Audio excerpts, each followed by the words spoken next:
Kia ora. Another week, another deepish dive into a great album from our monthly theme here at In the Groove.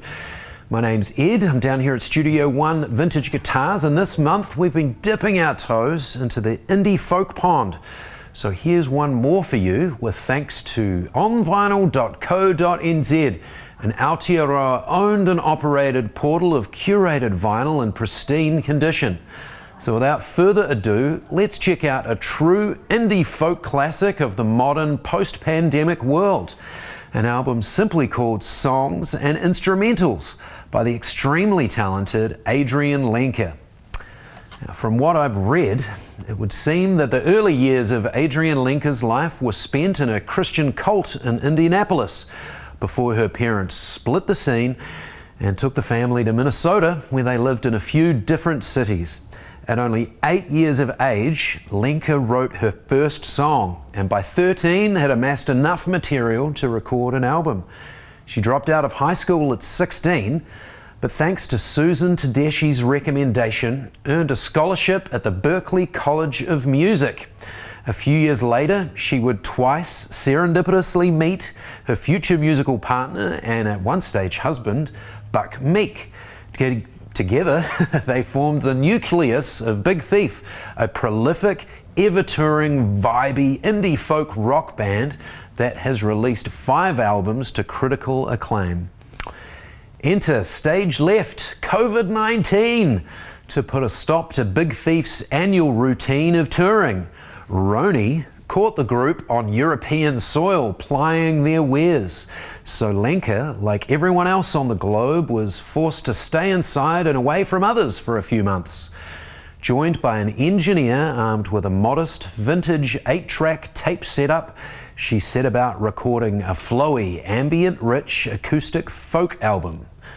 The setting is a secluded cabin in Massachusetts, the perfect place to sit in silence and run through a collection of avant rustic fingerstyle songs in peace. Each day started and ended with an improvised guitar jam, and these were compiled into what would become the Instrumentals disc. But today we are just going to focus on the Songs disc. Lenker's guitar style and execution are as flawless as they are meticulous. Using what sounds like a thumb pick and bare fingers, she delicately wrestles clean melodic bass lines and pairs it with softer arpeggios. Although there is definitely some mild guitar overdubbing on songs, for the most part, one guitar sounds like more because the thumb strokes are a bit more glassy. Various tunings are used, and Lenker is an absolute monster on all of them. It was interesting to learn that 9 of the 11 songs on the record were written between May and June, while Lenker was holed up in the foot of them there hills. So the gift that we get to listen to really is a time capsule of her life during a very painful but fruitful period. With Zombie Girl, Adrianne pens a classic ballad. In standard tuning with a capo on the 8th, the forlorn PN captures in the sometimes sinking depths of a waking moment with brutal, lovesick honesty. Never does she sound trite when sounding Dylan-esque, nor earnest to the point of cringe when she is sincere. The harsh light of reality can be cruel and empty, and I think the song is Adrianne canvassing herself for an answer and pining for the dream to return. The wind chimes, bird song, and metallic river foley are an earthly touch which brings an elven mysticism to the song.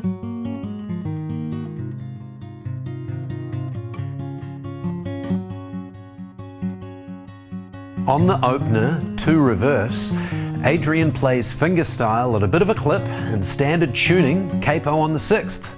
The verse passage lurks around G, C, A minor and F sharp shapes and moves to an ambiguous time signature.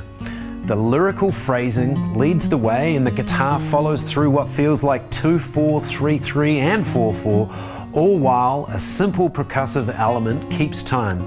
Now, full disclosure, if you haven't noticed by now, I'm not a crazy good guitar player, and this one I found to be a real handful. But in the spirit of furthering my guitar journey, I gave it a darn good go. I only hope that this can inspire you to do the same. Now, we're not 100% sure what was used on the recording, but Adrianne looks to be playing some sort of Martin OMC-44k in live sessions promoting the record release. So in lieu of the exact model, today we are featuring a 2011 Martin OMC-44k Laurence Juber model, a fingerstyle player's dream and a rare piece, being number 7 of only 25 made. She's signed by Mr. Laurence Juber himself.